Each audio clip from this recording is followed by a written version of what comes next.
Nå er jeg på vei til åpningen av Strandaelva 2025.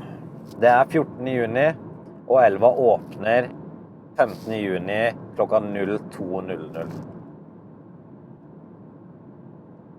Uff, dette blir deilig. Dette blir deilig!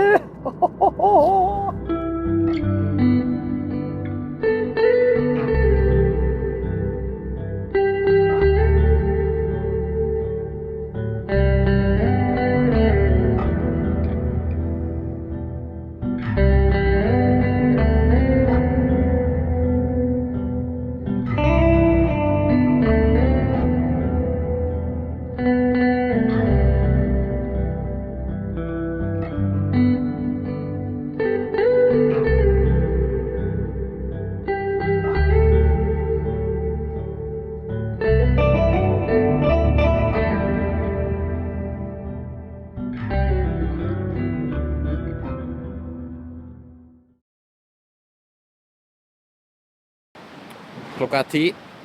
Jeg er ankommet Stranda sentrum. Jeg er i fluesona helt nede i sentrum. Jeg desinfiserer utstyret mitt siden jeg har vært i Orkla for en liten uke siden. Det som er fett er det at elva er mye større enn hva jeg trodde. Se på dette her.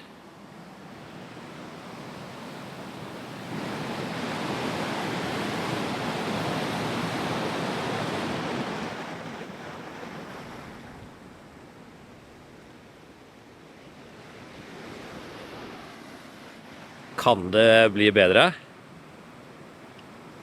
Altså. Etter at jeg er ferdig med desinfiseringen, er det videre opp til den faste plassen vår med gapahuken på Os siden. Da skal vi grille og bare slappe av og ta en øl og gire hverandre opp. Selv om at man ikke trenger å gire hverandre opp, fordi at dette her er lovende, folkens. Jeg skal prøve med flua, men jeg har jo med meg litt ekstra i tilfelle det blir krise. Da regner jeg med at gutta oppe i gapahuken skal ha en ny konkurranse i år om hvem som kommer nærmest riktig vanntemperatur. Jeg tenker at jeg skal måle før den konkurransen så jeg vinner. Litt juks, bitte litt, men bedre det enn å ikke vinne.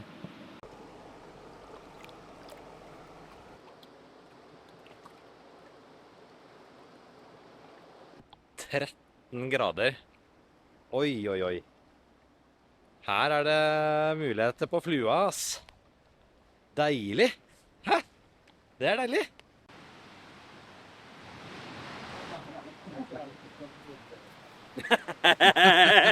Gjør du det? Alla? Alla? Er ikke du klar ennå? Klar jo. Ja. Født klar. Dette er deilig, ass. Det er Herlig. sykt fin elva. Det blir rått. Ja. Er du klar da? Ja, jeg vet ikke hvorfor skal du vise fluestang. Du kan jo ikke fiske med flue. Men du skal lære meg. Ja, det er sant det. Det er ikke noe problem da. Nei, det. Ja, det er det. Du får henge opp litt. Nei, men, nå er jeg tilbake igjen med kamera.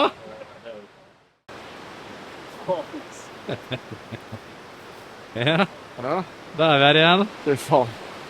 Ja, det var satt i gang. Ja. Har du sett noe fisk til nå, eller? Jeg har ikke kikket ennå. Nei. Det er i hvert fall sinnssykt fin vannstand.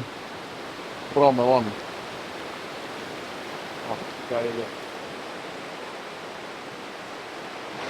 Ja, da blir det konkurranse i år på temperatur i elva.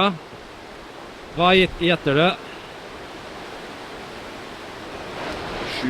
7 grader kanskje. 8. 7 eller 8? 8. 8. 9,5. 9,5.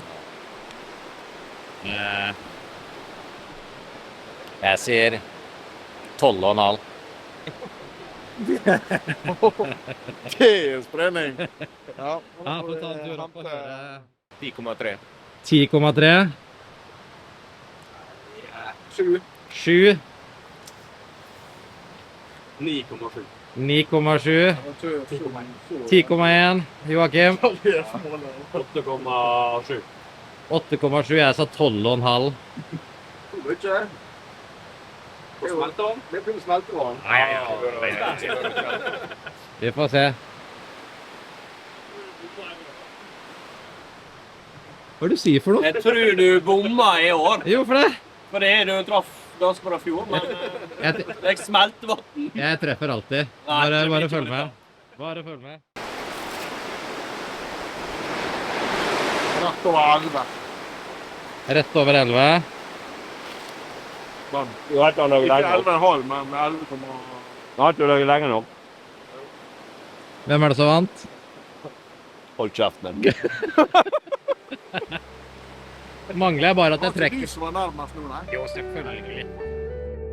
Før mørkets ankomst tok vi oss en real runde langs elva for å se etter laks. Elva større, den mer grumsete og har dårligere sikt, så det var litt vanskelig å se fisk. Vi så en og annen, men that's it. I fjor så vi betydelig mye mer, men da var også elva betydelig lavere og betydelig klarere. Det nærmer seg med stormskritt en ny åpning. Og for dere som ikke har sett filmen fra fjoråret, så anbefaler jeg det. For det den sykeste åpningen jeg har hatt noen gang. Next up, trekning av startplass. Det ganske mørkt her nå. Vi skal starte med trekninga. Får vi håpe, eller jeg får håpe at jeg får svarthølen igjen da, for det jo min favoritt på den zonen her. Joakim, Yes. straks trekning. Ja, Hvilken høl du vil ha? svart øl. Vi skal trekke med et saltstikke. Ja, det klasse. Og I år så det ESA-laget. Det sikkert du får rigge det. Ja, Ja, det enda viktigere. jeg har fått svartølen 2 år på rad. Ja, og I fjor så trekket vi 2 ganger, og du fikk den begge gangene. Ja. Ergo rigga. Ja. Ja. Jeg trakk svarthølen igjen. Kommer til å bli bra.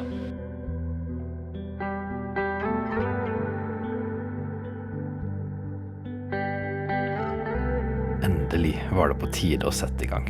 Jeg hadde selvfølgelig fluestanga I handa, med en Sunray Shadow på enden og en flyt Synk 3. Forventningene var skyhøye for at jeg skulle få laks.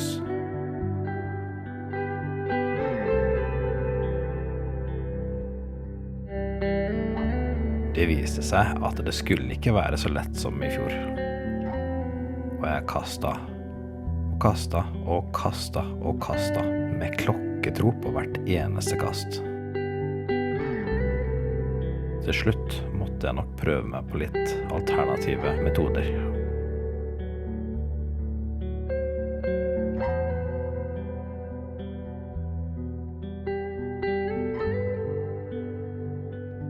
Til tross for en iherdig innsats var det tydelig at fisken I svartølen ikke ville ta, så jeg flyttet meg opp mot verket der Kristoffer og Kristian sto.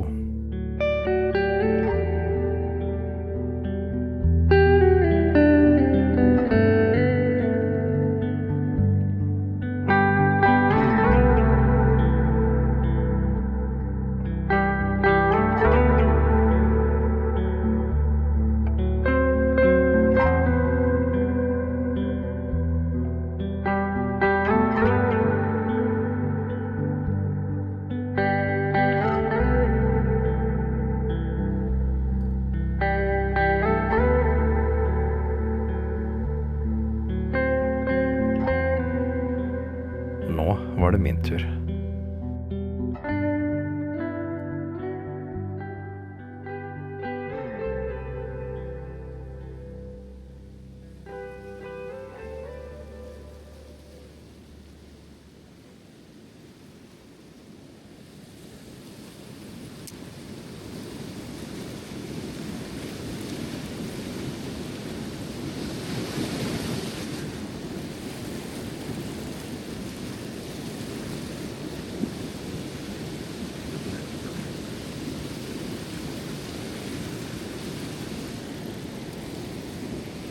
Der, vet du. Ja.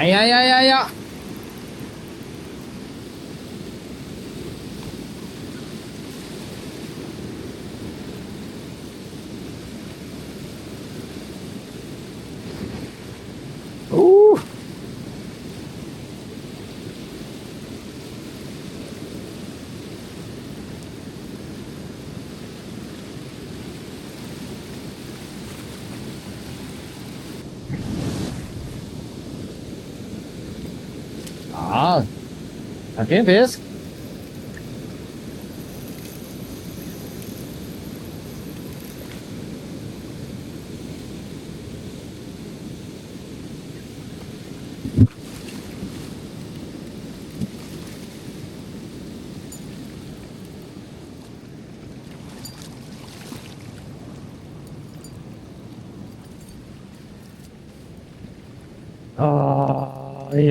Ai.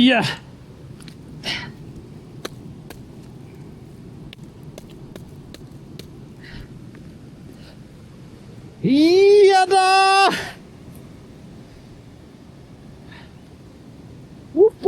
Handfisk.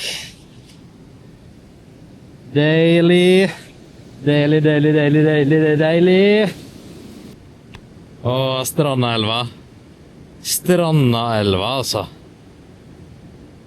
Ja, hvor stor er den? 5,6. Oi, jeg gjetter 4,3. Ja, ok. 4,5. 4,5. Ja, fy faen. 4,4. Åh. Ja. Ja, fin fisk da. Absolutt. Absolutt. Har du kjent noe da? Nei. Nei. Det er dreigt. Det er dreigt. Over hele regla. Yes. Det er bare noe som guller i ræva til vanlig. Helt vanlig det. Det er noen er guller. Ja, og da er det meg. Det er det. Jeg trakk svartølen og fikk faen meg ingenting. Jeg kjente ikke en dritt. Nei, du skulle bare gitt den til meg. Ja, jeg burde ha gjort det. Ja. Skal gjøre det neste gang. Ja. Ikke sant? Oi. Nå skal det... Nå skal det smelle. Nå skal det smelle. God lyse.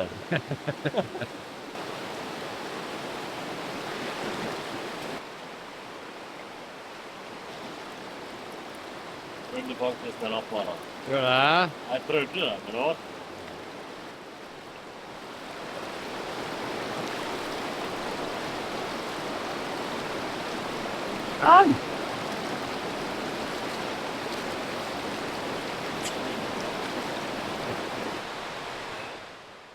Da er det på tide å gi seg for dagen. Jeg tror faktisk jeg er den eneste som har fått laks i løpet av åpningsnatta. Det har vært treigt. Det er tydelig at fisken som er her ikke har vært interessert i å... Han har ikke vært villig. Nå pakker jeg sammen, skal guide han Joakim en liten runde opp i verket, og så stikker jeg og legger meg.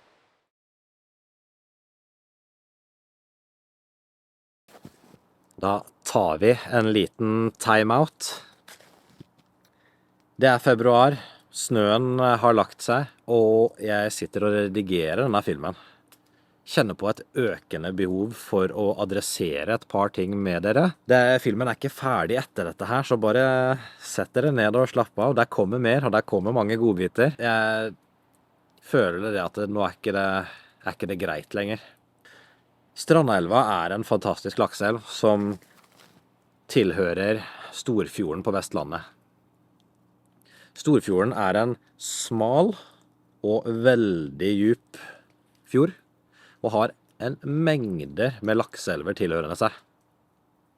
Utfordringen er det at i den lille fjorden så er det 5 oppdrettsanlegg, om ikke 6 faktisk.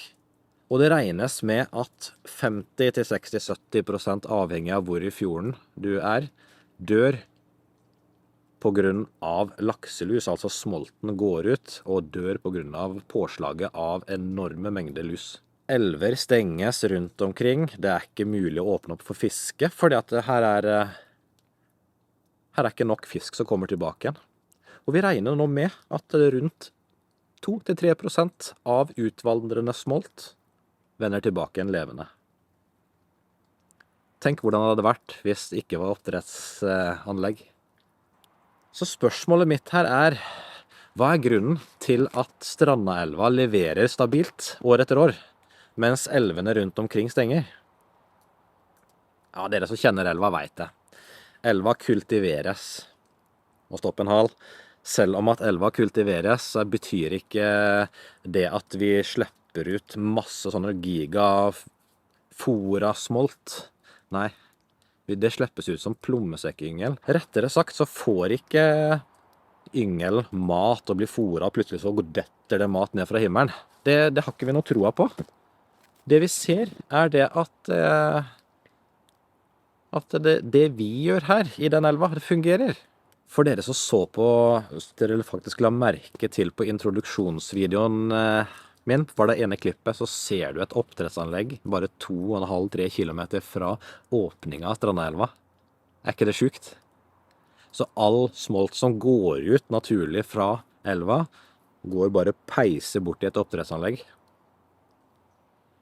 Det er imponerende, rett og slett. Det jeg håper er det at en av dere som ser på er en politiker eller en høytstående person som kan begynne å se litt på dette her. Vend blikket ditt mot Kanada. Se på hva som foregår der. I 2029 er der ikke flere åpne oppdrettsanlegg i Kanada. Det har allerede blitt stengt ned en drøss med åpne anlegg, og så blir valget lukka anlegg, lukka løsning eller ingenting. Tenk hvordan fjordene våre hadde blitt hvis det hadde skjedd i Norge. Nå er det på tide at vi tar grep. Så jeg avslutter på nytt. Vend blikket mot Kanada. Men før du gjør det, så må vi gå videre til del 2 på denne videoen.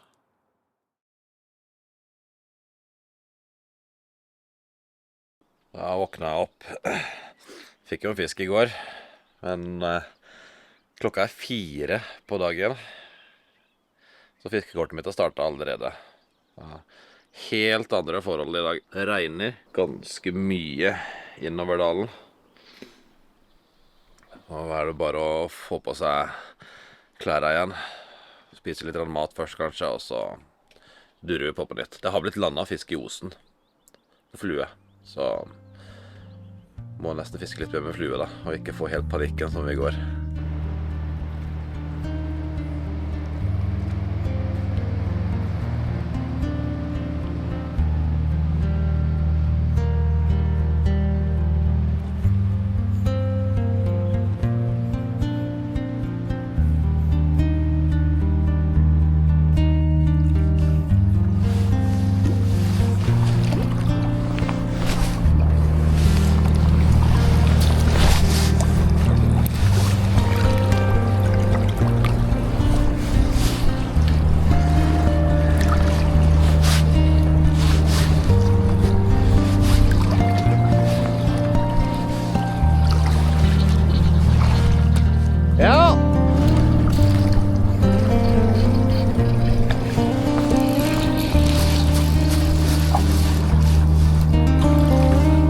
Kommer du hit?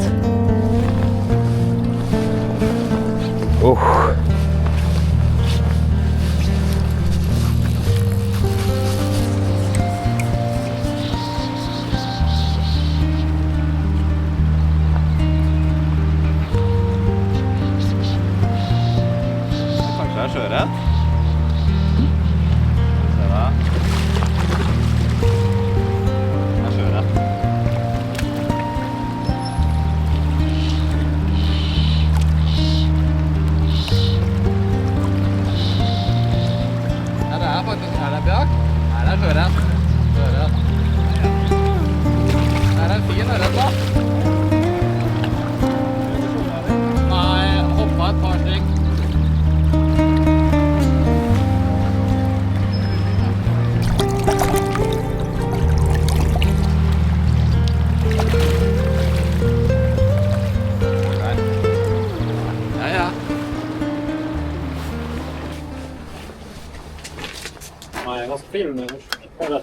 Ja, han var jo rundt en kilo, 1,2 kanskje. Ja, kanskje 1,5. Ja. I alle fall. Åh, det var digg. Jeg har stått oppe der nå fjor eller forfjor. Ja. På årsida, bro. Akkurat samme. Jeg husker det faktisk. Så. Ja, med borti 3 fisker du da på 5 kast. Eller? Ja da. Utosen til Strandelva er ikke kjent for å være den vakreste delen av elva, langt derifra. Men den huser bra med fisk, og den er jækla gøy å fiske. Du kan fiske den fra begge sider, og det gjorde jeg. Jeg kjente ikke noe mer på et par sveip, så jeg gikk litt lenger opp i elva. Men når jeg kom tilbake til Osen, da møtte dette meg. Hva i alle dager? Hvor stor er den her da? 3,4. 3,4. Og den tok på den flua lilla. Rosa? Rosa susebås.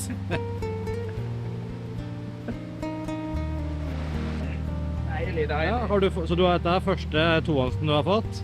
Ja. Ja, fy flatas. Smal der. Ja, da må jeg nesten fiske jeg også da. Nå må alle fiske. Han var jo smellfeit da. Eller han så feitere ut, men det er strandalaks.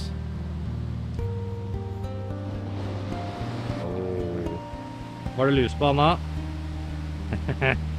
Det var lus. Litt misunnelig, kan jeg si. Det er dritbra.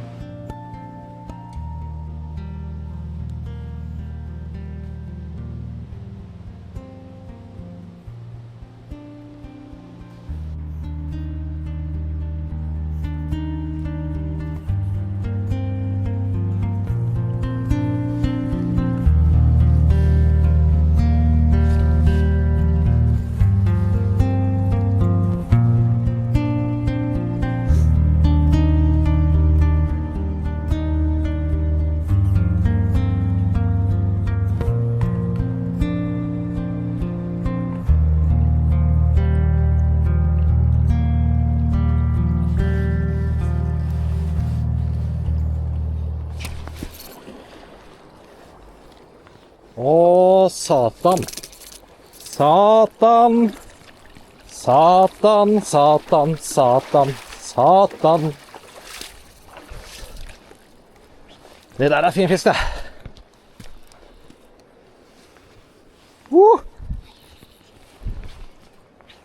Hahaha.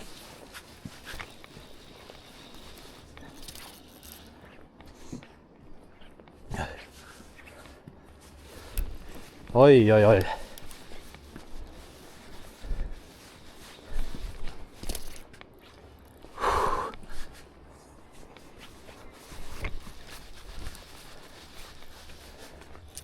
Nei, jeg mistet den. Mistet den. Faen. Helvete.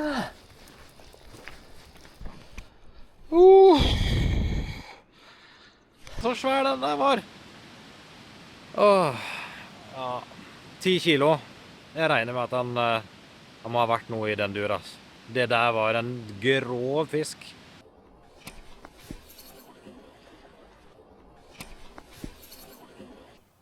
Det sykeste er jo bare det at fisken tok på en 2 centimeter. Altså, så lang. Altså, det er helt sjukt hvor liten det er. Og det verste er, jeg må jo nesten bare innrømme det til alle sammen.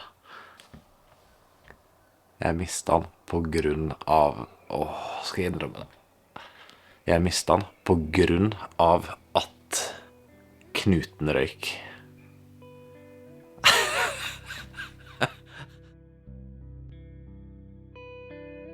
Et par dager etter den fadesen hvor jeg mistet storlaks på grunn av en dårlig knute, var jeg på nytt på plass i Strandelva. Jeg hadde kjøpt kort på begge sider av elva, og hadde i tillegg fisket på privatdelen i Verksølen på slutten av dagen. Så sjansene for å få laks, dem er store. Jeg fisket enormt mye med flue i de fleste hølene på begge sider, men ingen takes, ingenting. Jeg så en god del fisk stå stasjonært, men de ville ikke rikke på seg. Etter hvert valgte jeg å gå over til litt tyngre skyts, og det viste seg å være et veldig godt valg. For å få på et sånt beist som det jeg gjorde nå, det er ikke ofte.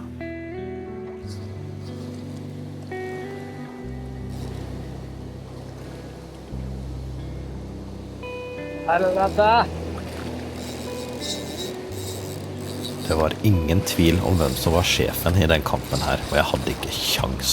Til slutt kom makken tilbake igjen, og selv om at jeg var nedbrutt og ganske oppgitt, så tuslet jeg opp igjen til start, og startet på nytt.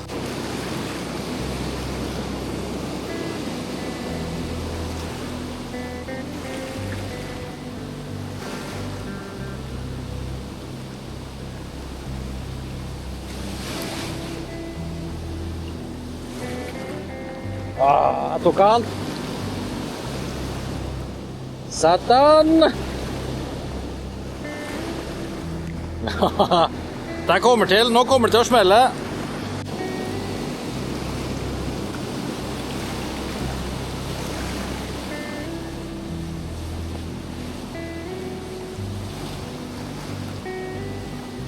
Yes!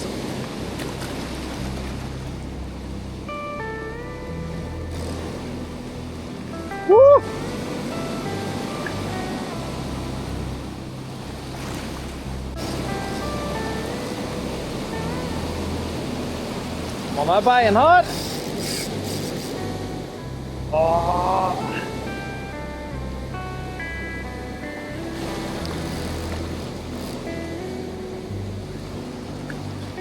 Må jeg litt vekk herfra.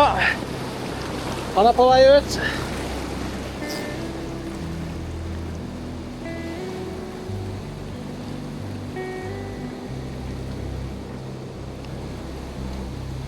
Jeg tviholder. Håper at han vil ha lyst til å gå.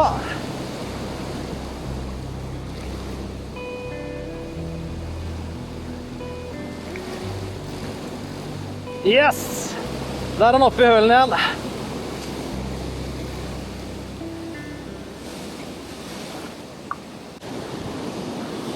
Sånn. Og han blør, så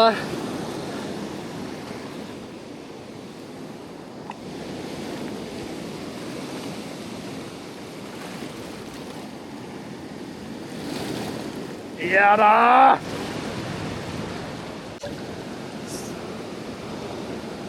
Smellfeit!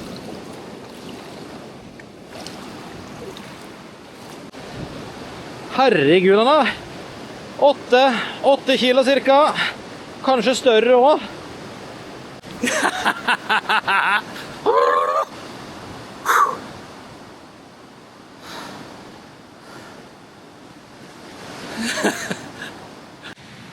Jeg har jobbet så mye for dette her.